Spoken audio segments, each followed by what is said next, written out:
చేస్తున్నాడు, ఎలా కోసేస్తున్నాడు, ఎలా పొడి చేస్తున్నాడు అనుకుంటారు మీరు. అలా ఎందుకు చేశాడో తెలుసా? అవసరం.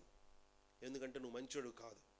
నిన్ను కొట్టి, నిన్ను భయపెట్టి సత్యము దగ్గరికి తీసుకొని రావాలి. నీ ఇంట్లో సమస్య ఏది లేకపోతే ఈరోజు ఎక్కడికి ఎందుకు వస్తారు మీరు? మీ ఇంట్లో ఏదో సమస్యో, ఏదో భయమో, రేపు భవిష్యత్తులో ఏదో అవసరమో దేవునితో లేకపోతే దేవుడు అనుకుని దేవుని దగ్గరికి ఎందుకు వస్తారు? ఒకవేళ నీ జీవితంలో పెద్ద అవసరం ఉంది, ఏ దేవుని దగ్గరికి వెళ్తే సహాయం చేస్తాడు? పేపర్లో చూశారు, ఎవరో ఒక పెద్ద హుండీ తీసుకో, ఆ హుండీలో పెద్ద మూట వేశాడు అని చదువుతారు. ఓహో, ఆ దేవుడు ధనవంతులకే మూటలు ఇస్తాడు, మూటలున్న వాళ్ళకి మూటలు ఇవ్వడం ఏందనియా నువ్వు? నా జీవితంలో ఎంత అవసరం ఉంది, మరి ఏ దేవుడు తీరుస్తాడు? అక్కడికి వెళ్తే మూటలు వేస్తే కానీ తీర్చడు ఆయన. మరి ఎవడు తీరుస్తాడు? నువ్వేమి ఇవ్వకపోయినా నీకోసం అవసరమైతే ప్రాణం పెట్టేవాడు ప్రపంచంలో ఒక్కడే ఉన్నాడు. ప్రపంచం అంతటికి సాక్ష్యం ఇచ్చిన ఒకే ఒక్క దేవుడు యేసుక్రీస్తు. ఆయన ప్రణాళికలు ఇవి. ఈ మాట నేను మళ్ళీ ఎందుకు చెప్పానో తెలుసా? మొదటి చెప్పిన మాట మళ్ళీ చెప్తున్నాను. ఈ 2018 సంవత్సరంలో నువ్వు రేపేం చేయాలి, నీకేం జరగబోతుంది, దానికి దేవుడు నీకేమిస్తాడు, అవి దేవుడు చెప్పలా. కానీ దేవుడు చెప్పింది ఏంటో తెలుసా? నిత్యత్వం అంటే ఏంటో చెప్పాడు. కాబట్టి ఈ మధ్యలో ఉన్న ఆపరేషన్ థియేటర్ గురించి నువ్వు పెద్ద వైరీ అయిపోవద్దు. 2018 సంవత్సరం లేకపోతే ఈరోజు నువ్వు సమస్యలో, దుఃఖంలో, భయంలో ఉన్న దినం, అది నువ్వు ఆపరేషన్ థియేటర్లో దేవుడు నిన్ను పెట్టి నీకు ఆపరేషన్ చేస్తున్నాడు. అనవసరమైన తీసేసి నీకు జీవితాన్ని ఇస్తున్నాడు, బాగు చేస్తున్నాడు. అలాంటి దినాలు చూసి దేవుడు పట్టించుకోవట్లేదు, ప్రేమించట్లేదని ఆయన ప్రశ్నించి నువ్వు ఆయనకు దూరం అయిపోవడం, అది నిజంగా మోసమే, ప్రమాదంలో పడతావు. అందుకే దేవుడు తెలియజేస్తూ ఉన్నాడు, నీ జీవితంలో ఉన్న కష్టమైన సందర్భాలు చూసి అరే దేవుడి దగ్గర ప్రార్థన చేసినా ఏం చేయలేదని నువ్వు ఆయనకు వెన్ను చూపడం నీకు అస్సలు క్షేమం కాదు. నీకు అర్థం కానివి నీ జీవితంలో ఎన్నో దుఃఖాలు, సమస్యలు కలుగుతాయి. కానీ నువ్వు చూడాల్సింది ఏంటో తెలుసా? అదిగో ఆ నిత్యత్వం. అక్కడ వచ్చిన ఆ ఏలియన్స్, ఆ గ్రహాంతరవాసులు కూడా చూసింది ఆ ఒక్క ఆపరేషన్ థియేటర్లో ఉన్న ఆ కొన్ని క్షణాలని చూశారు కాబట్టి తప్పుగా అర్థం చేసుకుని వాళ్ళు పారిపోయారు. నువ్వు కూడా చూడాల్సింది ఆ ఒక్క రోజులు, ఆ ఒక్క సమస్యలు, ఆ ఒక్క విషయాలు కాదు, నిత్యత్వం అంతటినీ చూడు. అందుకు బైబిల్లో దేవుడు from the beginning till the end ఏముందో రాయించాడు. ఇంతవరకు ప్రపంచ చరిత్రలో ఏం జరిగిందో రాయించి, ప్రపంచానికి అంతం అయ్యే తర్వాత నిత్యత్వంలో ఏం జరగబోతుందో రాయించాడు. ఈ సత్యం తెలిసిన తర్వాత ఊసురమని ఏడవడానికి కాదు జీవితం. ఏదో దేవుడు ఇచ్చేస్తే నీ మట్టుకు నువ్వేదో బతికడానికి, అంతకంటే కాదు జీవితం. దేవుడు ఎవరో ఎరగని వాళ్ళు ఎక్కడే ఆనందించాలి, ఎక్కడే సంపాదించాలి, ఎక్కడే సాధించాలి, ఎక్కడే ఏదైనా అనుకుంటారు. బట్ దేవుడు ఏంటో నీకు తెలిసిన తర్వాత నిత్యత్వం ఉంది. యుగాలకు ముందు ఆయన ఏం చేశాడో, యుగాల తర్వాత ఏం చేయబోతున్నాడో, మధ్యలో యుగాంతం రాబోతుంది. ఎంతకీ నువ్వు ఎక్కడుంటావో నువ్వు సీరియస్గా ప్రశ్నించుకోవాలి. ఈ మాటలన్నీ దేవుడు తెలియచేయడం ఉద్దేశం ఏంటో తెలుసండి? మీరు బతకాల్సింది, మీరు జీవించాల్సింది నిన్ను ప్రేమించిన నీ దేవుని కోసం. ఇదిగో నీకు ఎంత అనుకో, ఏదైనా ఒకటి దేవుడి నుంచి మీరు కోరుకున్నారనుకో, అవన్నీ దేంతో కలిగి ఉండాలో తెలుసా? లింక్ అయ్యి ఉండాలో తెలుసా? ఇదిగో నీవు నాకు ఇచ్చిన దాన్ని బట్టి నీవెవరో వాళ్ళకు అర్థమై వాళ్ళు రక్షణ పొందాలి, నిన్ను ఎరగాలి.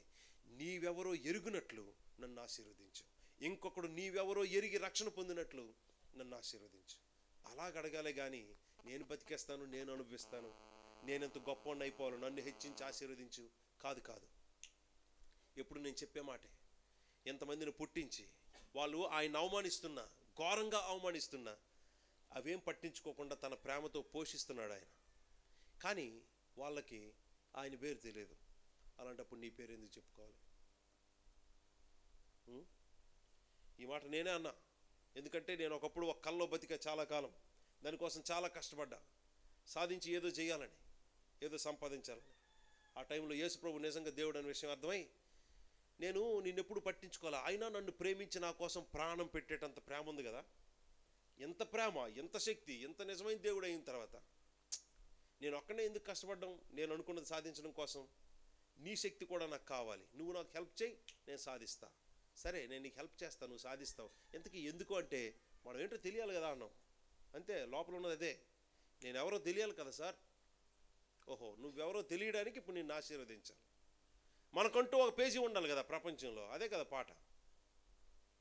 నువ్వెవరో ఈ లోకానికి తెలియాలంటే నువ్వేదో సాధించాలి, చూపించాలి, నిరూపించుకోవాలి. మనుషులేమో తెలుసుకొని అరే మావాడు తప్పుకోడు కాదని చప్పట్లు కొట్టాలి మనకి. అప్పుడు యేసుప్రభు చెప్పిన మాట ఏంటి తెలుసా? ఎంతమందిని పోషించి, అనేక ప్రమాదాల నుంచి కాపాడి, జీవితాన్నిచ్చి, రుచులనిచ్చి, వాళ్ళు మాట్లాడడానికి ఆత్మను నోటిని పెడితే నన్నే అవమానిస్తున్నారు. నా పేరు చెప్తే కొడతామంటున్నారు. ఇంక నువ్వేం చేసావు? నీ పేరు చెప్పుకోవాలి. పుట్టించావా? ఆహారాన్ని పుట్టించావా? వాళ్ళకి పోషిస్తున్నావా? కాపాడుతున్నావా? అవన్నీ చేస్తున్న దేవుని పేరు మనుషులకి వినడానికి అస్సలు ఇష్టం లేదు. నీ పేరు ఎందుకు చెప్పుకోవాలి సార్? అప్పుడు నాకు అర్థమైంది, ఓహో, జీవితం ఎవరి పేరు వినిపించడానికో తెలుసా? నన్ను, ఈ భూమిని, ఆకాశాన్ని, అందులో ఉన్న ప్రతిదాన్ని మాటతో శూన్యంలో నుంచి ఈ రోజు వరకు ఎవ్వడికి అర్థం కాని రేంజ్లో 6 రోజుల్లో సృష్టించేసిన అతి భీకరమైన దేవుడు ప్రతి మనిషిని కోరుకొని ప్రేమించి వాడి పాపం కోసం ఆయన బలైపోయి సిరిగిపై ప్రతి ఒక్కరిని తప్పించి ప్రేమతో అవకాశం ఇస్తూ ఉంటే ఆయన అవమానిస్తున్నారు. నా మరణం వల్లైనా నా జీవితం వల్లైనా వినిపించాల్సిన పేరు యేసుక్రీస్తు. క్రైస్తవులు బతికేది వాళ్ళ కోసం కాదు, వాళ్ళ దేవుడి కోసం, వాళ్ళ దేవుడు ప్రేమిస్తున్న ఈ దేశం కోసం, భారతదేశం కోసం. సత్యం తెలియని వాళ్ళు మనల్ని తిరుగుబాటుదారులే అంటారు, మిలిటెంట్స్ అంటారు, టెర్రరిస్టులు అంటారు. టెర్రరిస్ట్ అంటే రక్తపాతం చేసేవాడు, మనుషుల్ని మోసగించి దోచుకొని చంపేవాడు. తిరగబడగలే దమ్మున్నా చనిపోవడానికి ఇష్టమై ప్రాణం ఇచ్చేవాడు కాదు, వాడు టెర్రరిస్ట్ అంటారు. వాడు దేశానికి నిజమైన పేట్రియాట్, నిజమైన దేశభక్తుడు. మాకింత దేశభక్తి ఉందని దేశంలో అనేక రకాలైన అరాచకాలు, మోసాలు చేస్తున్న వాళ్ళు నిజానికి దేశద్రోహులు.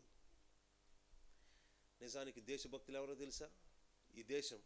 ఈ దేశంలో ఉన్న ప్రతి వ్యక్తి నిజంగా రక్షణ పొంది గొప్ప ప్రమాదం, మరణం, దాని తర్వాత రాబోతున్న నిత్య నరకం నుంచి తన దేశస్తులను తప్పించాలని ఎవరు ఏడుస్తూ ప్రార్థన చేస్తారో, అవసరమైతే వాళ్ళ కోసం రక్తం చిందిస్తారో వాళ్ళు దేశభక్తులు.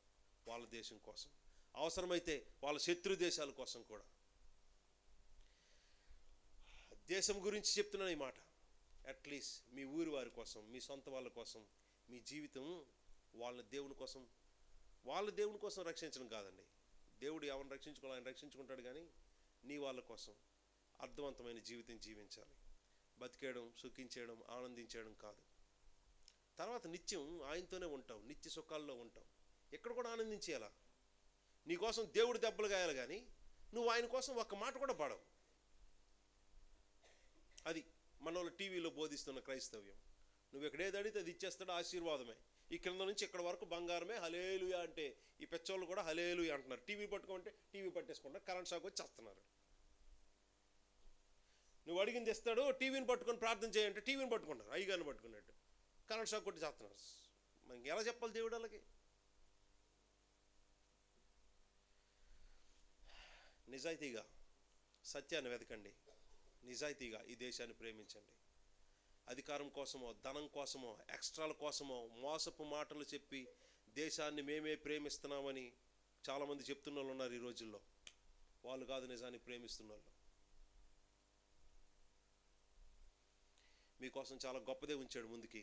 కాబట్టి ఇప్పుడు ఖర్చు అవ్వడం నేర్చుకోండి, ఏడవండి, ఏం పర్లేదు, దెబ్బలు తినండి, అంతకంటే ఏం పర్వాలేదు, చావండి.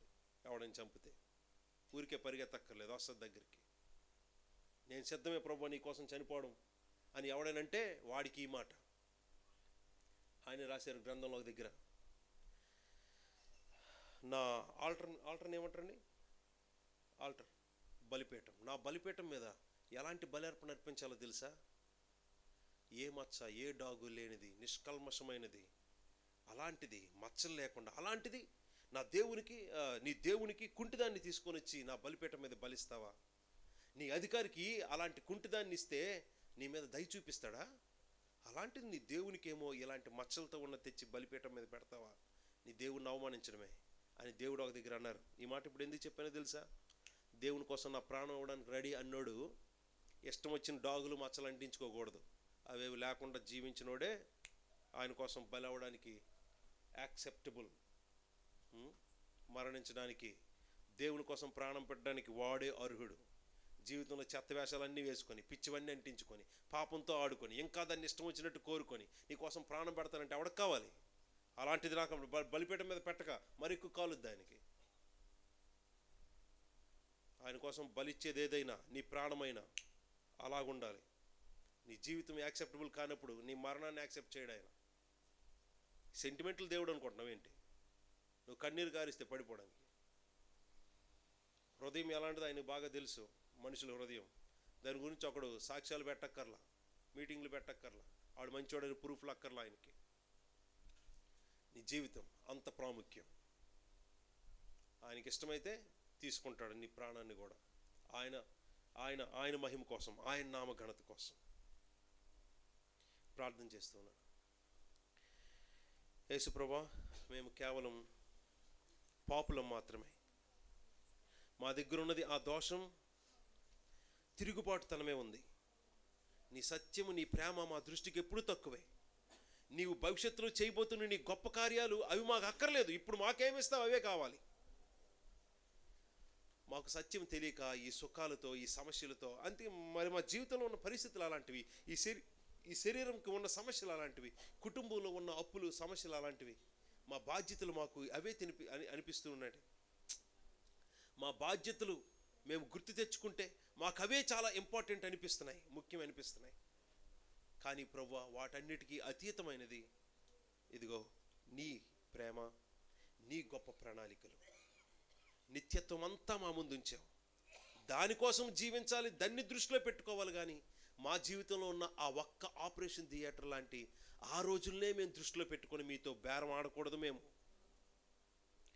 ఎప్పుడు ఏడుస్తూ ఊసురోమన్నట్టు మేము ఉండకూడదు. ఇక్కడికి వచ్చి మేము ఇంట్లో ఉన్న, సమస్యలో ఉన్న, మరణంలో ఉన్న, మంచం మీద రోగంతో పడున్నా నీ అందు ఆనందించాలి. నువ్వు నాకు లేపితే ప్రభువా ఇదిగో నీకోసం ఇది చేస్తానని అందుకోసం జీవించాలి, అందుకోసం అడగాలి. ఆ కృప మా అందరికి ఇచ్చి ఈ ఊరు వారందరినీ కాదు, అసలు ఈ దేశం అంతటిని దయచేసి రక్షించండి. ఆ అమెరికా, ఇంగ్లాండ్ అవి క్రిస్టియన్ కంట్రీస్ కాదు ప్రభు, అవి డబ్బు కంట్రీస్. వాళ్ళ దేవుడే డబ్బు, అధికారం.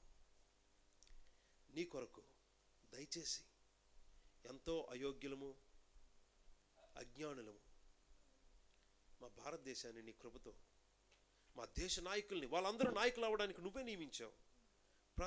ప్రధానమంత్రి మోడీ గారు అసలు బీజేపీ పార్టీ ఏదో ప్రమాదకరమైన పార్టీ అనుకుంటున్నారు. కాదు, బీజేపీ పార్టీ నీది యేసు ప్రభువా. అందులో ఉన్న నాయకులందరూ మీవారు. నీవే ప్రతి ఒక్కరిని నియమించుకుంటావు. అది ఆ సైడు ఉన్నదైనా, ఈ సైడు ఉన్నదైనా, ఏ యాంగిల్లో ఎవరు పని చేయాలో ప్రతి దాన్ని సృష్టించుకొని సిద్ధపరిచి ప్రణాళికలు కలిగి ఉన్న దేవుడవు నీ ఒక్కడవే. మా దేశాన్ని, మా దేశ నాయకులను ఆశీర్వదించండి, అందరినీ రక్షించండి. మీకే మహిమ. మీ కొరకు రోషంతో జీవించడం మా అందరికీ నేర్పించండి. ఇదిగో తండ్రి, ఇక్కడున్న యవ్వనస్తులు చాలామంది ఉన్నారు. వారి యవ్వన కాలపు ఆ శక్తి, సామర్థ్యాలు, వారికి మీరు ఇచ్చిన జ్ఞానం, అందం, ఆరోగ్యం అనవసరమైన వాటి కోసం ఖర్చు చేసి వారు నష్టపోకుండా సేవకులతో వారి సమయం గడిపి సేవకులతో నీ సువార్త ప్రకటించడానికి, ప్రార్థనలు చేయడానికి, ఉపవాసం ఉండి ఏడవడానికి, ఒంట్లో శక్తి ఉన్నప్పుడే ఉపవాసం ఉండి ఏడవడానికి ప్రభువా ఇదిగో ఇక్కడున్న ప్రతి స్త్రీని, పురుషుల్ని, యవ్వనస్తుల్ని, మరి ముఖ్యంగా చిన్న బిడ్డల్ని రానున్న దినాల్లో నీ కృప కొరకు సిద్ధపరచండి. ఈ పరిచయను అభివృద్ధి పరచండి, ఆశీర్వదించండి. అనుకోకుండా వీరితో నేను నిల్చునే సమయం, అవకాశం నాకు ఇచ్చినందుకు నిజంగా నిన్ను స్తుతిస్తూ నాలో కూడా ఈ వాక్యాన్ని ఫలింపజేయమని మా ప్రభువు, మా రక్షకుడు, నీ కుమారుడు, ఒకే ఒక్క నిజమైన త్రియక దేవుడైన యేసుక్రీస్తు నామంలో ప్రార్థిస్తున్నాము తండ్రి. ఆమేన్.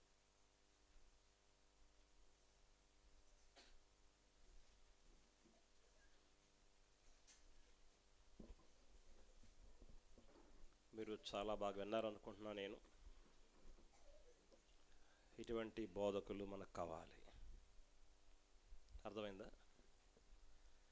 వాస్తవంగా బైబిల్ సత్యం ఏంటంటే మనం చావడానికి ఒక్క పాపం చాలట. తిరుగుబాటు, దోషము, పాపము ఎన్ని ఉన్నా దేవుడు ఇంకా మన ఉంచాడు. అర్థమైందా? కాబట్టి వీటి కోసం పశ్చాత్తాపడి రక్షించబడిన వాళ్ళు, రక్షణ లేని మన ఇంటి వాళ్ళ కోసం, అదే చెప్పిన బోధ అంతా, మన గ్రామస్తుల కోసం, మన దేశ నివాసుల కోసం బాగా ప్రార్థన చేయాలి. అర్థమైందండి?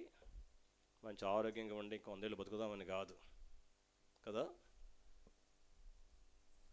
కొంతమంది నేను ప్రభు దగ్గర తీసుకురావాలి. మనం వారిని ప్రేమిస్తున్నాడు, ఇంకా వారికి అవకాశం ఇస్తున్నాడు దేవుడు. మనం చూస్తూ ఊరుకుంటున్నామంటే మనకంటే దౌర్భాగ్యం ఇంకోవాడు లేడు. ఇంకా అలా ఉండొద్దు మనం. అర్థమైందా? కాబట్టి బాగా ప్రార్థన చేయండి. తర్వాత మీరు మంచి సాక్ష్యం కలిగి జీవించండి. చాలా ఇంపార్టెంట్ ఇది. ఈ జీవితం మనకే సాధ్యం, ఎవరికి సాధ్యం కాదు. రక్షించబడిన వారికే సాధ్యం. ఆ రక్షణ కార్యం మనలో జరగాలి. ప్రభు జరిగించిన కార్యం ఉందా, అది మనలో జరగాలి. ఇది మనం తెలియపరచాలి తప్పకుండా. ఓకే, చిన్న ప్రార్థన చేసి ముగించుకుందాం. ప్రియ తండ్రి, మీ కొందనాలు చెల్లిస్తున్నాం. మీ వాక్యాన్ని ఫలింప చేయండి. మీ దాసుడినైనా ఎంతో భారంతో, వేదంతో తండ్రి మాటలను ప్రకటించారు. ఎవరు ఖాళీగా వెళ్ళొద్దునైనా, హృదయాలు మండాలి. ఈ చివరి దినాల్లో, అంత్య దినాల్లో నిజంగా విశ్వాసులు అపాయకరమైన కాలాల్లో ఉన్నారు నాయనా. దేవా, ఇంకా ఏమి తినాలో, ఏమి త్రాగాలో, ఏమి సంపాదించాలో, ఏమి లాభాలు పొందాలనే దాని మీద ఉన్నారు మనుషులు తండ్రి. మీ కొరకునైనా మా తండ్రి కొందరైనా సంపాదించడానికి సహాయపడండి దేవా. మా తండ్రి, ఈ అవకాశాలు మేము పోగొట్టుకుంటే నైనా మాకు క్షమాపణ కూడా దొరకదని సత్యాన్ని గుర్తించి మీ భయాన్ని కలుగు చేయండి. హృదయాలు మండించండి, వెలిగించండి, మీ సత్యంలోకి నడిపించండి అయినా. ఏది సత్యమో అర్థం ఉన్నట్లుగా చేయండి మా తండ్రి. అటువంటి గ్రహింపు దయచి వేడుకుంటున్నాం.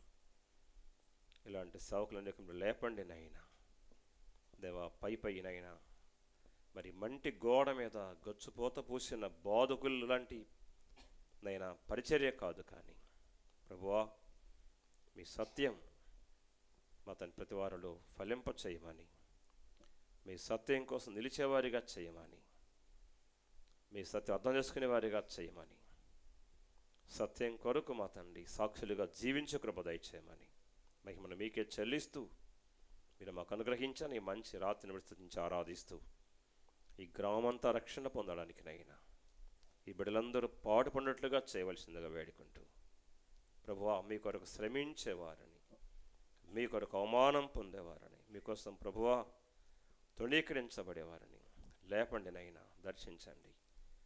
మీరు కార్యం జరిగించమని, ప్రాంతమంతను రక్షించుకోమని, మా దేశం రక్షించుకోమని సమస్తగంతా మీరు చెల్లిస్తూ మీ సేవకులను మీ చేలుగా అప్పగిస్తూ యేసు ప్రభువు నాను వేడుకున్నాం తండ్రి. ఆమేన్. మన తండ్రి అయిన దేవుని యొక్క ప్రేమ, ప్రభు అయిన యేసుక్రీస్తు వారి విస్తారమైన కృప, పరిశుద్ధాత్మ కన్యని సహవాసము, సన్నిధి సమాధానము మనకు సకల పరిశుద్ధులకును సదాకాలంతో నడిపించనుగాక. ఆమేన్. Praise the lord. మీ అందరికి చాలా వందనాలు. ఓకే, సరే మనం ముగించుకుందాం ఇక.